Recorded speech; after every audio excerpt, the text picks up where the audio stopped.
Big Shaq had dealt with pettiness before, but when an entitled queen of the block called 911 just because he changed his own Wi-Fi password, things took a turn no one saw coming.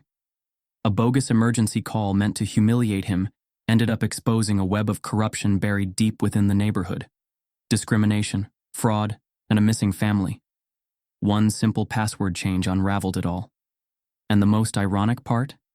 The man they tried to ruin never even had to fight back, because the truth fought for him. Before we deep dive into this interesting story, subscribe to our channel and tell us where are you watching from. Share in the comments below. Big Shaq had never been the kind of man to let drama bother him. He had built his empire on resilience, talent, and sheer hard work. From basketball courts to business ventures, he had played by the rules, risen to the top, and still managed to keep a humble heart. But in Regency Heights, an upscale, predominantly white neighborhood, his very presence was an unspoken challenge to people who believed wealth and power belonged to a certain kind of resident. And Margaret Whitmore was the worst of them all. Margaret had lived in Regency Heights for over 30 years, a self-appointed guardian of its prestige. As the head of the Homeowners Association, she had shaped the community's culture with a mix of social politics, strategic backstabbing, and an unnerving ability to make other people feel unwelcome without ever saying anything outright offensive. She never had to. Her thin-lipped smiles, exaggerated politeness, and icy small talk spoke louder than words. The moment Big Shaq moved in, Margaret made him a target. She didn't shout, didn't openly confront, but the whispers began immediately. He doesn't belong here. I heard he throws loud parties. People like him don't care about tradition. Shaq, of course, was the complete opposite. His house, a sleek, modern mansion with a pristine lawn, was quieter than half the homes on the street. He didn't throw wild parties. He wasn't disruptive, but Margaret was determined to convince everyone otherwise. It wasn't just that she disliked him, it was the principle of it. He had money, sure, but she believed money wasn't enough. There were certain standards, and in her mind, Shaq could never meet them. She started small. First, she reported his landscaping crew for being too noisy, despite the fact that her own gardeners fired up leaf blowers every morning at 6 a.m. Then, she sent an HOA violation letter about his mailbox, claiming it didn't match the neighborhood aesthetic, when in fact, 3 other houses had identical ones. When those tactics failed to shake him, she resorted to spreading rumors. He paid cash for the house. Seems shady, doesn't it? I heard he's bringing in all sorts of guests at odd hours. Some people just don't respect the history of this place. Shaq had been in enough boardrooms, locker rooms, and high-stakes meetings to recognize passive-aggressive warfare when he saw it. He knew exactly what Margaret was doing, but he had no intention of playing her game. He greeted her with the same deep, charming voice and warm smile every time he saw her. "Morning, Margaret. How's life treating you?" And every time she tightened her grip on her designer purse, gave him a stiff, forced smile, and replied with the same fake sweetness. "Oh, just lovely, dear. I hope you're settling in." But Margaret wasn't content with just a cold war. She needed to win. One evening, as Shaq was returning from the gym, he noticed a group of HOA members gathered outside Margaret's house. It was an emergency meeting, one she hadn't invited him to. A neighbor, slightly uncomfortable, later slipped him the agenda. Discussion: Mr. O'Neill's unsuitable presence in Regency Heights concerns regarding property value trends. Potential HOA actions to maintain neighborhood integrity. Shaq chuckled when he read it. They wanted him gone. But Margaret's biggest mistake wasn't underestimating Shaq. It was assuming the entire neighborhood agreed with her. Some neighbors genuinely liked Shaq. He was friendly, respectful, and despite Margaret's attempts, not everyone was buying her narrative. "Margaret, what exactly has he done?" one neighbor, Linda, had asked during the meeting. Margaret had smiled tightly. "It's not about what he's done. It's about what's appropriate." Some nodded. Others exchanged glances. For the first time in years, cracks began forming in Margaret's control. But she wasn't done. One morning, Shaq's lawn sprinklers mysteriously malfunctioned, soaking his entire driveway. Coincidence? Maybe. But then his trash bins disappeared. His deliveries started arriving 2 streets away, and when he finally replaced his front porch lights with modern fixtures, Margaret personally issued him a written warning for excessive modifications. Shaq could have fought back.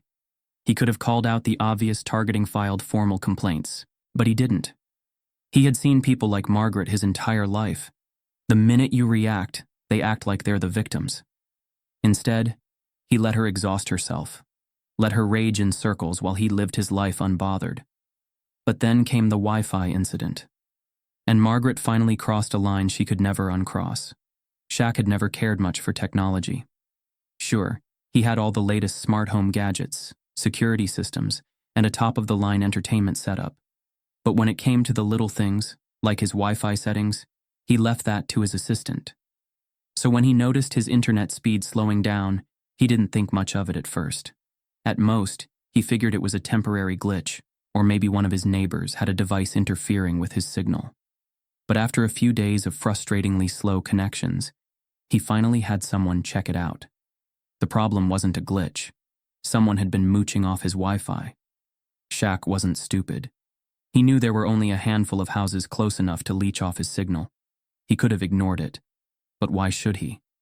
He had no interest in letting someone freeload off something he paid for.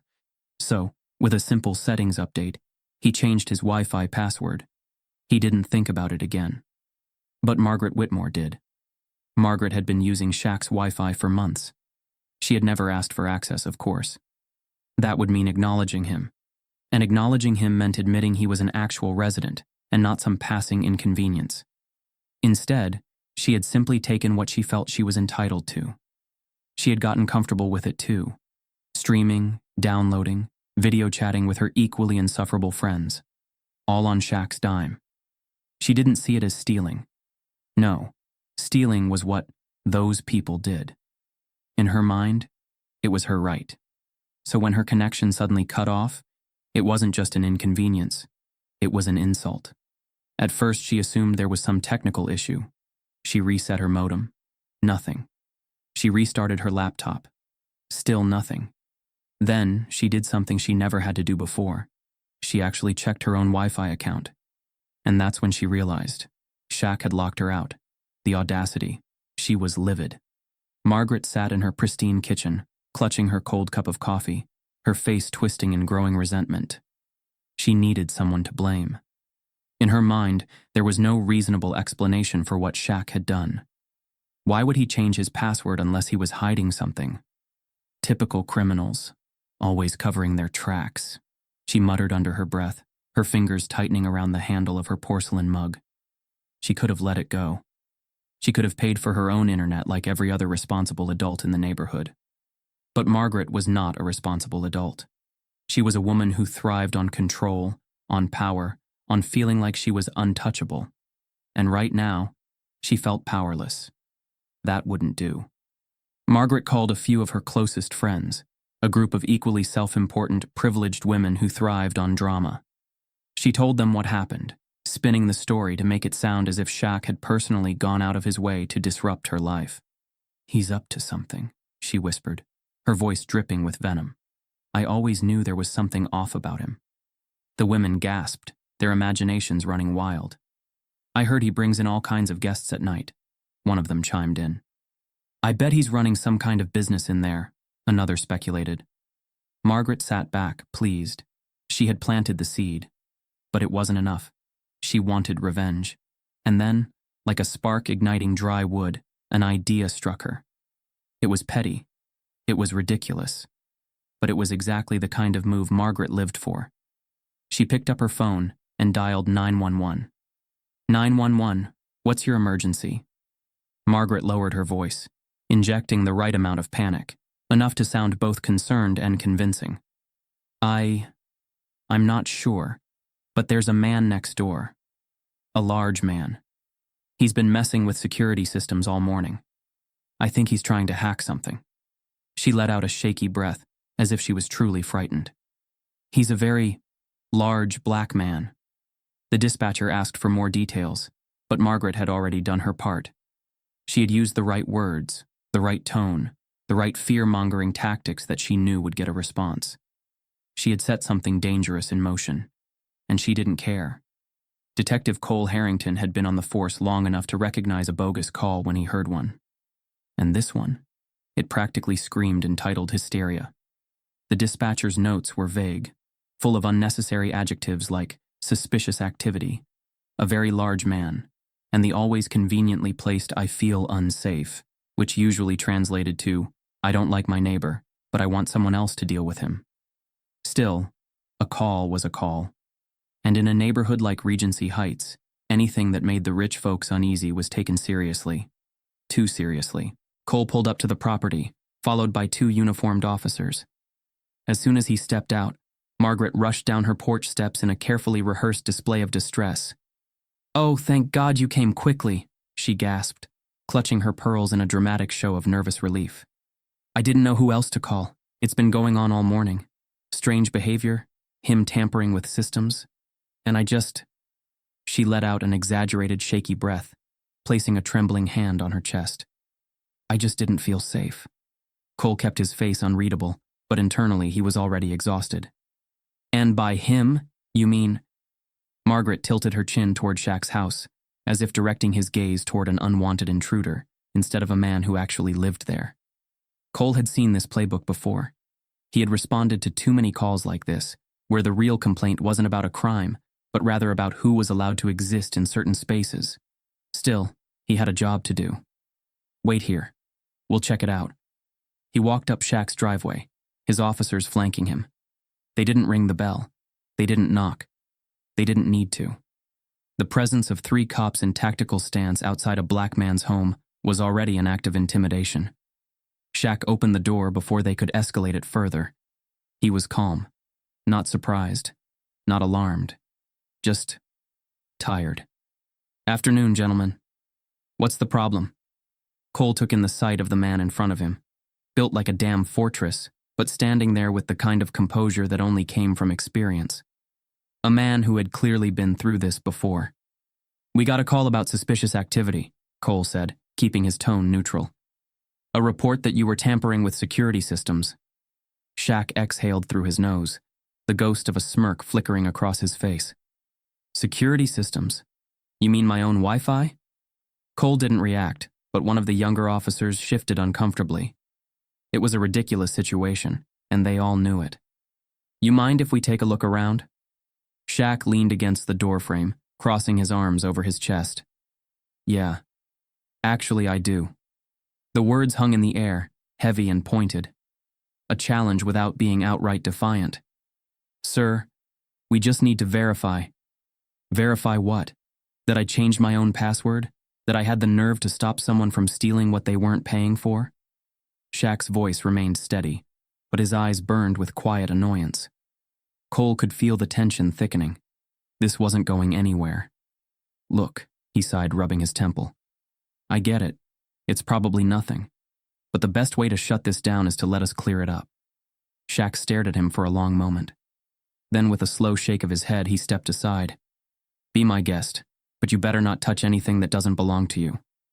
Cole motioned for his team to enter. The officers moved through the house, checking the main living areas, the security panel, the router. Nothing was out of place. Then one of them called out, "Detective? You might want to see this." Cole followed the voice to the basement. One of the officers stood by a storage shelf, holding up an old, dust-covered hard drive. It had been wedged behind a crate of old basketball memorabilia, barely noticeable. Cole frowned. "That yours?" Shaq walked over, staring at the hard drive with genuine confusion. "Never seen it before in my life." Margaret, who had conveniently wandered inside, gasped loudly. "Oh my word! Is that some kind of illegal device?" "I knew something was wrong." Shaq shot her a look that could have crushed a lesser person. Cole, ignoring her theatrics, turned the hard drive over in his hands. There was no label, no markings, just an old encrypted storage device that hadn't been touched in years. Something felt off. Margaret, sensing an opportunity, pressed harder. "See? I told you something wasn't right. What kind of person has hidden electronics just lying around? He's obviously hacking something." Shaq let out a dry laugh, shaking his head. "Lady, you don't even know what hacking is." Margaret's face twisted with rage, But Cole wasn't focused on her anymore. There was something about the hard drive, something that made his gut twist in warning, because Margaret had been so desperate to paint Shaq as a criminal. But what if the real crime had nothing to do with him at all? Cole Harrington wasn't a man easily rattled. Over the years, he had seen his fair share of ugly truths: crooked businessmen, politicians with skeletons in their closets, families torn apart by secrets no one wanted to admit existed. But as he turned the old, dust-covered hard drive over in his hands, something in his gut told him that whatever was on it wasn't just some forgotten piece of tech, it was something dangerous. Shaq stood beside him, arms crossed, expression unreadable. "So, are you going to tell me what's on it? Or do I have to guess?" Margaret, who had been hovering like a vulture, interjected before Cole.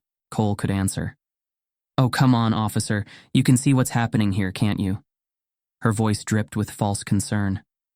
"Mysterious hard drives? Suspicious behavior? I think it's obvious what kind of person we're dealing with." Shaq turned to her, his voice as calm as ever, but with an edge sharp enough to cut. "And what kind of person is that, Margaret?" She flinched, just a little, but recovered quickly. "I don't have to explain myself to you. I think the evidence speaks for itself." Cole ignored their exchange and signaled to one of his officers. "Bag it. We'll check it out at the precinct." Margaret smiled victoriously, as if she had just won some imaginary battle. But her smugness didn't last long. A few hours later, Cole sat in front of a glowing screen at the station, his coffee long gone cold as he stared at the files the tech team had recovered. What they found wasn't just shocking. It was the kind of discovery that could shake an entire community to its core. The drive contained decades' worth of emails, land deeds, and financial transfers, all of them leading back to one man: Gerald Whitmore, Margaret's late husband. Cole scrolled through page after page, his expression growing darker with every document. This wasn't just some minor real estate fraud. This was a deliberate, targeted effort to drive black families out of Regency Heights. Landowners were threatened. Their property taxes mysteriously skyrocketed. Banks rejected loan applications without cause. When some families refused to leave, their homes were mysteriously vandalized, their businesses suddenly audited, their lives made impossible to sustain.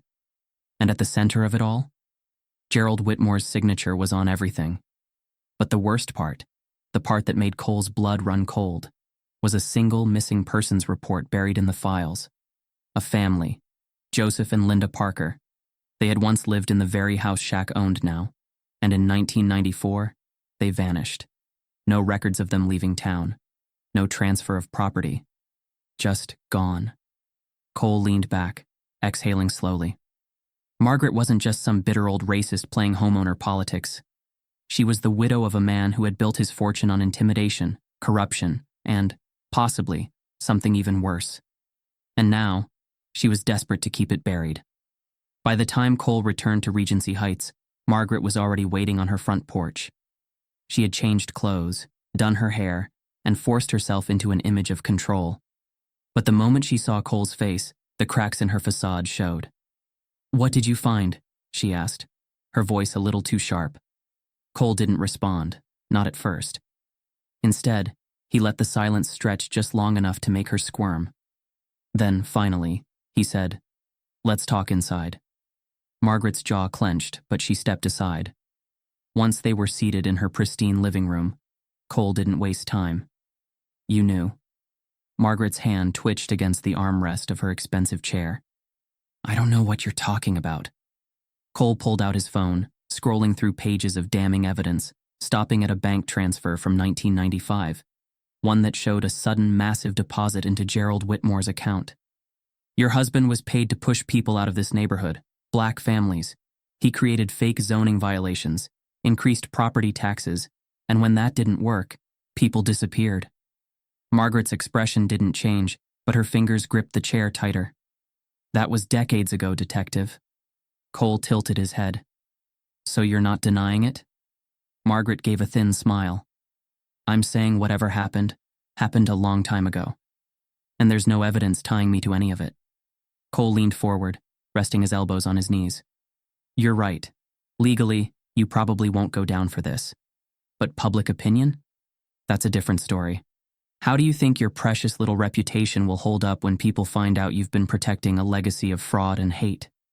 Margaret paled. She wasn't afraid of jail. She was afraid of losing everything else. Her social standing, her power, her control. And that's when she snapped. She stood up abruptly, rage twisting her face. You have no right to bring up the past. Do you hear me? No right. My husband built this community. We made it what it is today. If people like you, people like him, had their way, this neighborhood would be ruined. Cole stayed calm. Let her dig her own grave. Margaret realized too late that she had just said exactly what she wasn't supposed to. Her breath came fast and shallow, hands trembling. Then, she did what cowards do when cornered. She reached for her phone. Cole arched an eyebrow. Who are you calling? My lawyer. And let me be clear, detective. If you or anyone else spreads these baseless lies, I will destroy you. Do you understand me?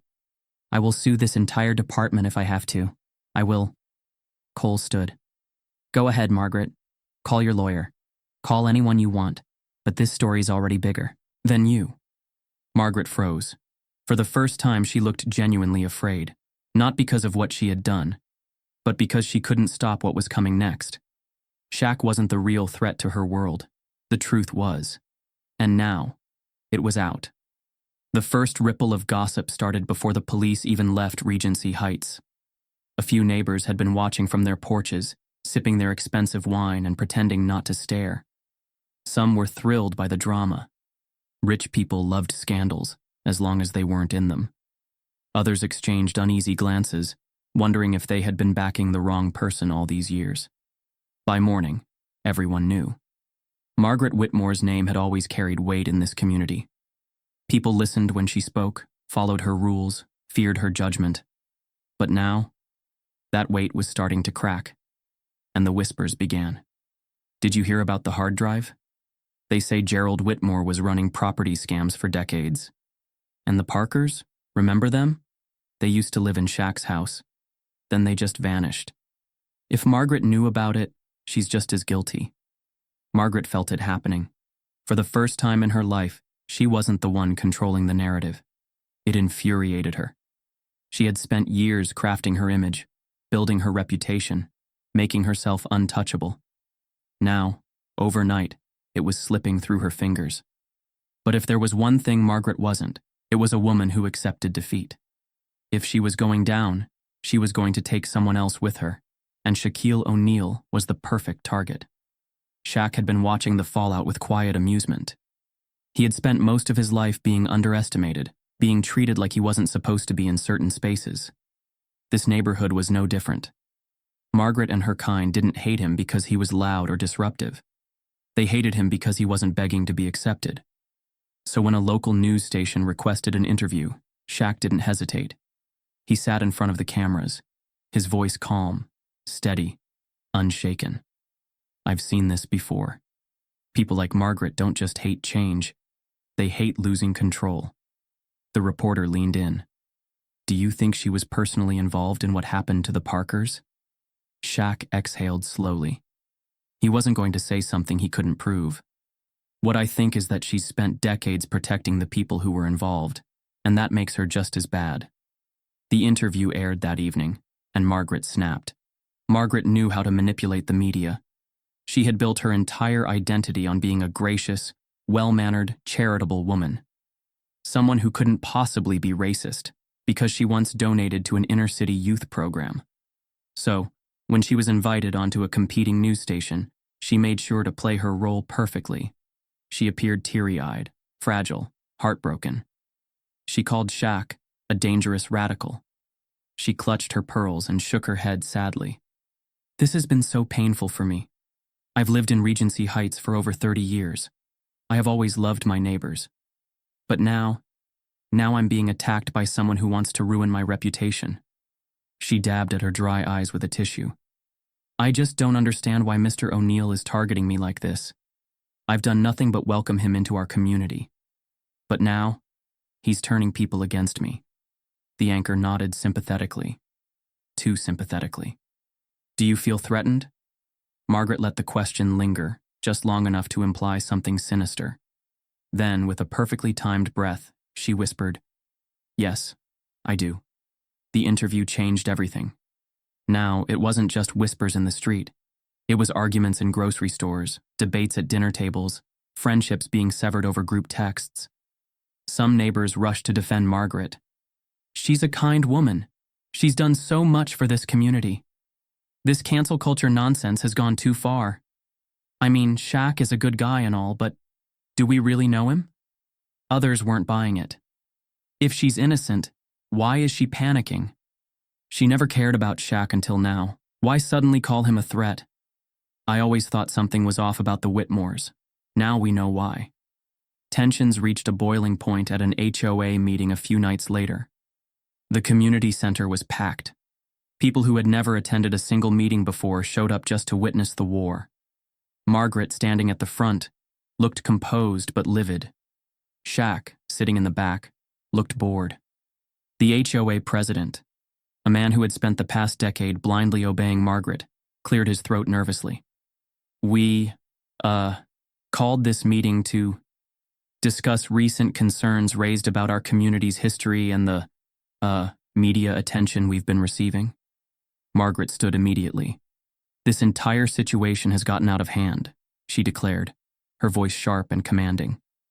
"I have given my life to this neighborhood. I have worked tirelessly to keep it safe, to keep it beautiful, and now, because of baseless accusations, I am being villainized."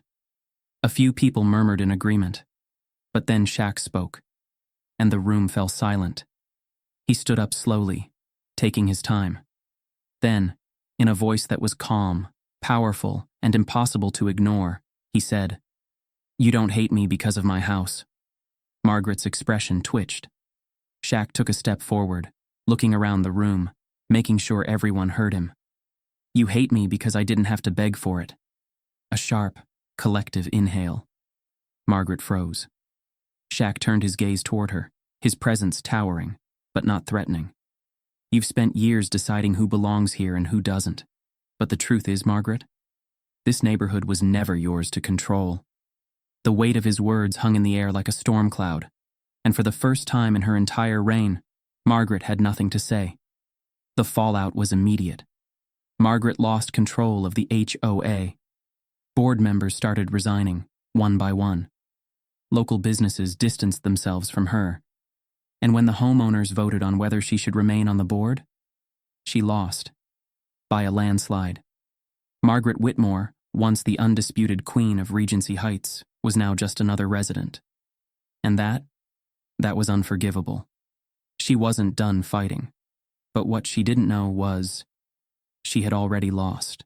Margaret Whitmore had spent decades building a fortress of influence, weaving herself into the very fabric of Regency Heights. The HOA wasn't just a homeowners association, it was her personal empire. And now, it was crumbling. The scandal surrounding Gerald Whitmore's real estate fraud had been bad enough, but the real bombshell was still coming. Because Margaret hadn't just inherited her husband's wealth, she had inherited his entire operation. And Shaq was about to expose it all. Cole Harrington had been digging through records for weeks, and what he found was worse than even he had expected. Margaret and her inner circle of HOA board members had been running a racist, elitist extortion ring for years, rejecting black and immigrant homeowners under bogus zoning violations. The pattern was undeniable. 2011. A black couple was denied approval for a simple fence installation. Reason? Doesn't match the neighborhood aesthetic. 3 houses down, a white family had the exact same fence. 2013. An Asian American family applied for renovations. HOA shut them down, claiming safety concerns. 2 months later, a white-owned property got the same renovations approved. 2016. A Hispanic-owned business tried to buy an empty commercial lot near the entrance of Regency Heights. Denied. The HOA later approved a high-end boutique owned by one of Margaret's friends. And on it went. A decade's worth of corrupt decisions, all disguised as policy enforcement. Cole printed the documents, highlighted the patterns, stacked the evidence. And then, he handed it all to Shaq. Shaq had never been the kind of man to seek out fights, but when one landed at his doorstep, he sure as hell wasn't going to back down. He had let Margaret sling her little insults, spread her rumors, try to humiliate him. But this was bigger than just him. So when a local journalist reached out, asking for an interview about his experience in Regency Heights, Shaq took the opportunity. He showed them everything: emails, board meeting minutes, denied applications, complaints that had been ignored. And then, the audio. Because deep in that old hard drive, hidden among financial records and legal files, was a recording. A conversation between Gerald Whitmore and an unnamed city official. Shaq played the clip live on air. Gerald Whitmore, laughing. "You really think they can win? They don't have the money, they don't have the backing. You just make it hard enough for them, they'll leave on their own." City official. "And if they don't?" Gerald Whitmore. "You buy the cops, you crush their businesses, you drown them in legal fees. It's not rocket science." The room went silent. The anchor stared at Shaq. The city erupted. Margaret's perfect world had just imploded. Margaret knew when to retreat and when to attack. And this was war. She booked another TV appearance, her makeup flawless, her outfit carefully chosen. Muted tones, soft fabrics, the picture of an innocent, wronged woman. She sat across from the news anchor, sighing dramatically. "I don't even recognize my own neighborhood anymore," she said, voice trembling just enough to sound authentic. "People I trusted, people I considered friends, are turning against me, all because of one man's vendetta." The anchor leaned in. "But Mrs. Whitmore, the documents do show a pattern of discrimination. How do you respond to that?" Margaret sighed, shaking her head sadly. "They always play the race card when they can't earn their way in." The internet exploded. Twitter, Facebook, Reddit. The backlash was instant. Within hours, Nulmer's Margaret Whitmore exposed was trending. And yet, some people still defended her. The same people who had always been comfortable looking the other way. "She's being attacked for doing her job. These people just want to tear down successful white families. If you don't like the HOA rules, don't move into the neighborhood." It was the last trick in Margaret's book. And it wasn't enough. Because this time, even her allies were turning on her. The next HOA meeting was a complete disaster. Board members were arguing, accusing each other, throwing blame in every direction. "You knew about this, Greg. Don't you put this on me, Janet. You voted to approve every one of those denials. Margaret, what the hell did you drag us into?" Margaret sat at the head of the table, her face like stone. She had controlled these people for years, but now, they were scrambling to save themselves. One by one, they started resigning. Margaret tried to keep her grip, but when the lawsuits started rolling in, former homeowners suing the HOA for discrimination, even her most loyal allies abandoned ship.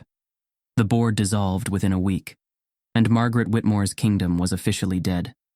A week later, Shaq was leaving his house when he saw Margaret standing at the curb, watching a moving truck load up her things. Her hands were clenched at her sides, her jaw tight.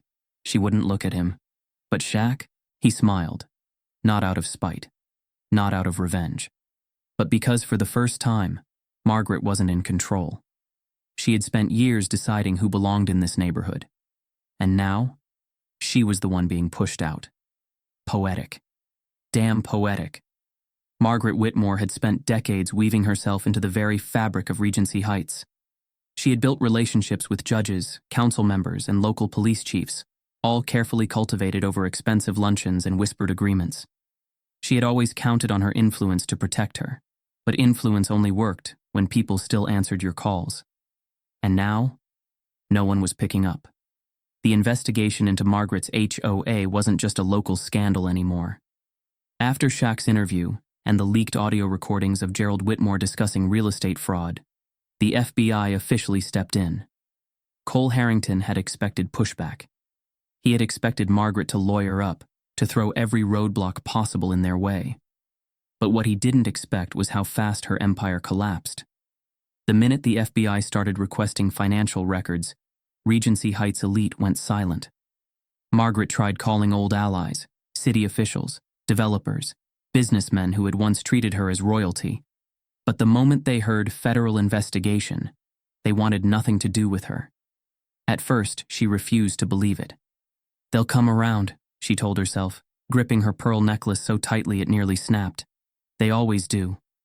But when she tried calling the mayor's office, she was met with a tight-lipped assistant. "I'm sorry, Mrs. Whitmore, but he's unavailable." "Unacceptable," Margaret snapped. "I need to speak with him now." A long pause. Then, "Mrs. Whitmore, we're advising all city officials to refrain from contact with you during the investigation." Click. Margaret stared at the phone in disbelief. It wasn't just bad. It was over. Shaq hadn't planned on becoming the face of a civil rights fight. But when he watched, Margaret scrambling, gaslighting the town, trying to frame herself as the victim, he knew he couldn't stay silent. The media requests were pouring in. Everyone wanted to talk to him. CNN, MSNBC, even late-night talk shows. At first, he ignored them. But then, a young black journalist named Jared Ellis reached out with a simple question. How many other neighborhoods have a Margaret Whitmore? That was the moment Shaq knew. This wasn't just about him. It was bigger than Regency Heights. So he sat down for a primetime interview, staring into the camera, speaking directly to America. "I'm not here because I'm famous. I'm here because what happened to me happens to black families across the country every day." He didn't yell. He didn't sound angry. But his words hit harder than any shouting ever could. He laid it all out. The bogus HOA denials, the financial manipulation, the families who had been pushed out without a voice. Margaret Whitmore isn't special. She's just the one who finally got caught. The segment went viral. The country was watching now. And Margaret? She lost her mind. Margaret wasn't the type to go down quietly. She had spent too long at the top, spent too many years being worshipped to suddenly become the villain. So she did the only thing she knew how to do. She went back on TV. This time she didn't go to the respectable networks. They wouldn't touch her now. So she ran to the last refuge of the exposed elite, tabloid-style conservative talk shows where outrage was currency. She appeared via video call, her once polished demeanor cracked, desperate. "This is a witch hunt," she hissed at the host, her voice shaking with rage. "These people want to take what isn't theirs. That's all this is. They don't work for it. They just want to ruin successful people like me." The host, a man who thrived on manufactured outrage, nodded furiously. "It's reverse racism, Margaret. They're trying to cancel you." Margaret seized the lifeline. "Exactly. I have given everything to this neighborhood. I have spent years maintaining its integrity, and now I'm being attacked by... She paused just long enough to let the implication sink in. Then she delivered the final blow. "People like Shaquille O'Neal don't belong in places like this." The internet exploded. Margaret had finally said the quiet part out loud. Within minutes, the clip was everywhere. Twitter, Reddit, Facebook, TikTok. The headlines wrote themselves. Margaret Whitmore, from HOA queen to full-blown racist. Margaret Whitmore's meltdown, the moment she destroyed herself. Shaq was right. Margaret's true colors finally show. Even people who had defended her before were backing away now. Her rich friends cut ties. Companies that had donated to her charity pulled out. The Regency Heights Country Club, where she had been a member for 27 years, revoked her membership. She had spent her life deciding who belonged. And now, no one wanted her. Margaret locked herself inside her house for days. The press camped outside. Her lawyer stopped answering her calls. Even her housekeeper quit. She had spent decades building a kingdom. And now, she was queen of nothing. Shaq? He never even responded to her meltdown. Because he didn't have to. She had already destroyed herself.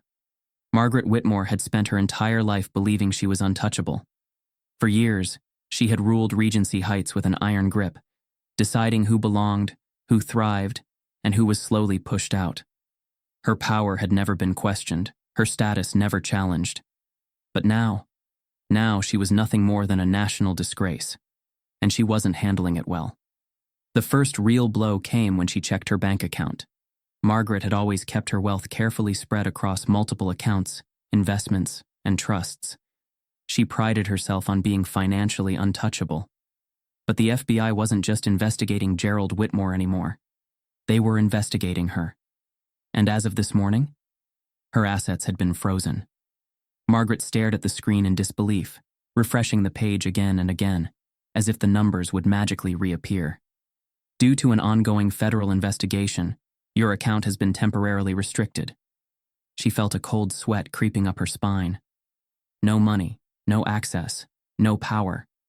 She immediately picked up her phone, dialing her lawyer. Straight to voicemail. She tried again. And again. Nothing. She clenched her fists, her breath coming shallow and quick. This wasn't happening. It couldn't be happening. But then came the second blow. Her phone rang. For a brief moment, hope flared in her chest. But when she saw the caller ID, that hope vanished. The Regency Heights Country Club. She hesitated before answering, forcing her voice into polite neutrality. "Hello, this is Margaret." A pause. Then, the club director's voice, calm, formal, distant. "Mrs. Whitmore, I regret to inform you that, due to recent developments, the board has decided to revoke your membership, effective immediately." Margaret nearly dropped the phone. Her fingers gripped the armrest of her chair, nails digging into the fabric. "Excuse me? You can't be serious." The director didn't even sound apologetic. "I'm afraid the decision is final. We'll have your locker items sent to your residence. Have a good day." Click. Margaret sat there, the silence around her deafening. First, her money. Now, her social standing. And it wasn't over.